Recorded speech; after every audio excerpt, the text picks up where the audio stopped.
శ్రీ రామకృష్ణ ప్రభ ఛానల్ను చూడండి, మాసపత్రికను చదవండి. ఓం స్థాపకాయ చ ధర్మస్య సర్వధర్మస్వరూపిణే అవతార వరిష్ఠాయ రామకృష్ణాయ తే నమః. అందరికీ నమస్కారం. శ్రీ రామకృష్ణ కథామృతం. రామకృష్ణుల వారు బంధోపాధ్యాయ అనే భక్తునితో చెప్తున్నారు, ఇదిగో చూడు, ఒక కౌపీనం గుడ్డ ముక్క కోసం ఎన్ని కష్టాలో. వివాహం చేసుకుంటాడు, పిల్ల జల్ల పుట్టుకొస్తారు, వారిని పోషించడానికి ఉద్యోగం చేయవలసి వస్తుంది. సాధువు కౌపీనం కారణంగా చింతాక్రాంతుడు అవుతాడు, గృహస్థుడు భార్య కారణంగా చింతాక్రాంతుడు అవుతాడు. ఇది చాలదన్నట్లు ఇంట్లో వారితో సఖ్యత ఉండదు, కనుక విడికాపురం పెట్టవలసి వస్తుంది. నవ్వుతూ రామకృష్ణుల వారు అంటారు, చైతన్యదేవుడు నిత్యానందుడితో, వినవయ్య తమ్ముడు నిత్యానంద, సంసార జీవులకు ఎన్నటికీ గతి లేదు అన్నాడు. అంటే మనం అర్థం చేసుకోవాలి, భక్తిని అలవరుచుకోనట్లయితే సంసార జీవులకు గతి లేదు అని.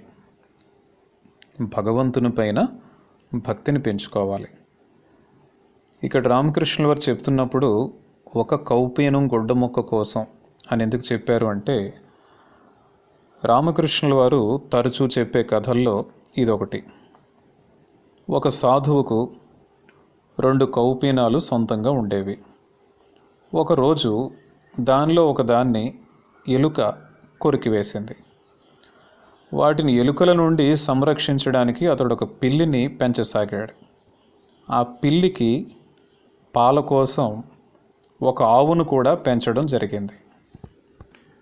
ఆవును చూసుకోవడం కోసం ఒక పనివాణ్ణి నియమించాడు. క్రమక్రమంగా ఆవుల సంఖ్య పెరిగింది. అవి మేయటానికి పచ్చిక బయళ్లను కొనుగోలు చేశాడు. పచ్చిక బయళ్లను చూసుకోవడం కోసం అనేక మంది నౌకర్లను నియమించాడు. ఆ విధంగా మెల్లమెల్లగా అతడొక భూస్వామిలాగా అయిపోయాడు. ఇంటిని, ఆస్తులను నిర్వహించడానికి ఒక స్త్రీ అవసరాన్ని గుర్తించి ఆ సాధువు వివాహం కూడా చేసుకున్నాడు. కొంతకాలం తరువాత అతడి మిత్రుడైన మరొక సాధువు ఆ దారిలో రావడం తటస్థించింది. ఈ సాధువు స్థితిని చూసి ఆ సాధువు ఆశ్చర్యపోయి ఇతన్ని కారణం అడిగాడు. అందుకు ఈ సాధువు, ఇదంతా ఒక కౌపీనం గుడ్డ ముక్క కోసం దాపురించింది అన్నాడు. కాబట్టి మనిషి ఇదే విధంగా సంసార బంధాల్లో చిక్కుబడుతూ ఉంటాడని రామకృష్ణుల వారు చెప్తున్నారన్నమాట. ఇంకా రామకృష్ణుల వారు నవ్వుతూ మాను చూపుతూ బంధోపాధ్యాయుతో అంటారు, ఇతడు విడికాపురమే, మీ ఇద్దరికీ చక్కని సామ్యం కుదిరింది. ఒకసారి 2 వ్యక్తులు కలుసుకోవడం జరిగింది. మొదటి వ్యక్తి నువ్వెవరు అని అడిగేసరికి నేను దేశం వదిలి వచ్చాను అని బదులు చెప్పాడు రెండవ వ్యక్తి. తరువాత అతడు మరి నువ్వెవరు అని అడిగేసరికి నేను ప్రేయసిని వీడి వచ్చిన వాడిని అని బదులిచ్చాడు మొదటి వ్యక్తి. ఇద్దరికీ చక్కని సామ్యం. ఇలా చెప్పేసరికి అందరూ గట్టిగా నవ్వుతారు. ఇంకా రామకృష్ణుల వారు అంటున్నారు, కానీ భగవంతుని శరణు జొచ్చితే భయపడనక్కర్లేదు, భగవంతుడే రక్షిస్తాడు. హరి అనే భక్తుడు రామకృష్ణుల వారితో అంటున్నారు, స్వామి, భగవంతుణ్ణి పొందటంలో అనేకులకు జాప్యం ఎందుకు అవుతుంది? రామకృష్ణుల వారు, ఎందుకో తెలుసా? భోగ వాసనలు, కర్మలు తీరకుండా మనోవ్యాకులత జనించదు. కొన్ని రోజులు గడవని, ఆ తరువాత మామూలు మందుతోనే వ్యాధిని నయం చేయవచ్చు అని వైద్యులు చెప్పడం వినలేదా? నారదుడు రామునితో, రామ, నువ్వు అయోధ్యలోనే కాలం గడిపితే రావణ వధ ఎలా జరుగుతుంది? నువ్వు అందునిమిత్తమే కదా అవతరించావు అని అడిగాడు. అందుకు రాముడు, నారద, సమయం రానివ్వు, రావణుని కర్మ తీరనివ్వు, ఆ తరువాత అతడి వధకు అంత సిద్ధమవుతుంది అన్నాడు.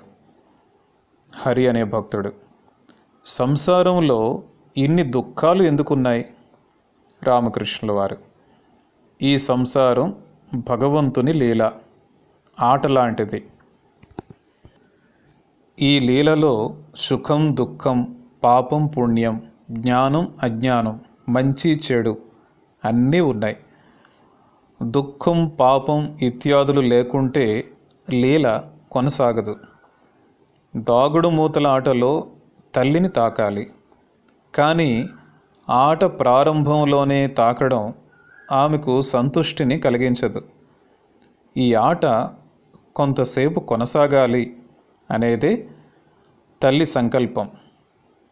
ఆ తరువాత లక్షలోన ఏదో ఒకటి తెంచుకొనుచు ఎగిరిపోవు, దాని చూచి నవ్వుకొనుచు చప్పట్లను చెరత నీవు. అంటే కఠోర తపస్సులు చేశాక భగవంతుని కృపతో ఆయన దర్శనం పొంది ఎవరో ఒకరు ఇద్దరు మాత్రమే ముక్తి పొందుతారు. అప్పుడు అమ్మ ఓ తెగిపోయింది అంటూ ఆనందంతో చప్పట్లు కొడుతుంది. హరి అనే భక్తుడు, కానీ ఈ ఆట మాకు ప్రాణాంతకంగా ఉందే. రామకృష్ణుల వారు నవ్వుతూ అంటారు, నువ్వెవరు చెప్పుకో చూద్దాం. భగవంతుడే మాయా జీవజగత్తులు 24 తత్వాలు అన్నీ అయి ఉన్నాడు. పాము రూపంలో కాటు వేస్తున్నాను, మంత్రవాదిగా వచ్చి విషాన్ని తొలగిస్తున్నాను. ఆయన విద్య అవిద్య రెండుగాను ఉంటున్నాడు. అవిద్యామాయ ద్వారా అజ్ఞానంలో ఉన్న జీవునిగా ఉంటున్నాడు. విద్యామాయ ద్వారా గురువనే మంత్రవాదిగా అరుదెంచి అజ్ఞానాన్ని పోగొడుతున్నాడు. అజ్ఞానం జ్ఞానం విజ్ఞానం, భగవంతుడు మాత్రమే ఉన్నాడు. కర్త సృష్టి స్థితి లయాలన్నీ గావించేది ఆయనే అని చూసేవాడు జ్ఞాని. కానీ విజ్ఞానం భగవంతుడే సమస్తము అయి ఉన్నట్లు దర్శిస్తాడు. మహాభావం ప్రేమ అనే స్థితులు ఏర్పడినప్పుడు భగవంతుడు తప్ప మరేదీ లేదని గాంచుతాడు. భావ పారవశ్యంతో పోలిస్తే భక్తి వెలవెలపోతుంది. భావ పారవశ్యం పరిపక్వమైతే మహాభావం ప్రేమగా పరిణమిస్తుంది. రామకృష్ణుల వారు బంధోపాధ్యాయతో అంటున్నారు, ధ్యాన సమయంలో ఇంకా ఘంటానాదం వింటూ ఉన్నావా? బంధోపాధ్యాయ, అవునండి, ప్రతిరోజు వింటున్నాను. దానికి తోడు రూపదర్శనం కూడా కలుగుతోంది. వీటిని మనస్సు ఒకసారి అనుభవిస్తే తరువాత అవి ఆగిపోతాయా? రామకృష్ణుల వారు, కలపకు ఒకసారి నిప్పు రాజుకుంటే తరువాత ఆరిపోదు. ఇలా అంటూ భక్తులతో అంటున్నారు. ఇతనికి విశ్వాసం గురించి బాగా తెలుసు. ఏది కాస్త చెప్పు చూద్దాం. అప్పుడు బంధోపాధ్యాయ అంటారు, ఒక గురువు ఒకనికి మూర్ఖుడు అనే మంత్రాన్ని ఉపదేశించి మూర్ఖుడే నీ ఇష్టదైవం అని చెప్పాడు. మూర్ఖుడు మంత్రాన్ని జపించే ఆ శిష్యుడు సిద్ధి పొందాడు. గొల్లపడుచులు రామనామాన్ని జపిస్తూ గంగానదిని దాటారు. ఇక్కడ రామకృష్ణుల వారు మనిషి భక్తిని అలవరుచుకోకపోతే ఏ విధంగా సంసారంలో చిక్కుపడుతూ ఉంటాడో చెప్పారు. అదేవిధంగా భోగవాసనలు కర్మలు తీరకుండా మనోవ్యాకులత అన్నది జనించదు. కాబట్టి ఈ మనోవ్యాకులత ఎప్పుడైతే మనలో వస్తుందో అప్పుడు భగవద్ దర్శనం కోసం మార్గం సులభం అవుతుంది అని ఈ విషయాలన్నీ కూడా చెప్పారు. అందరికీ నమస్కారం.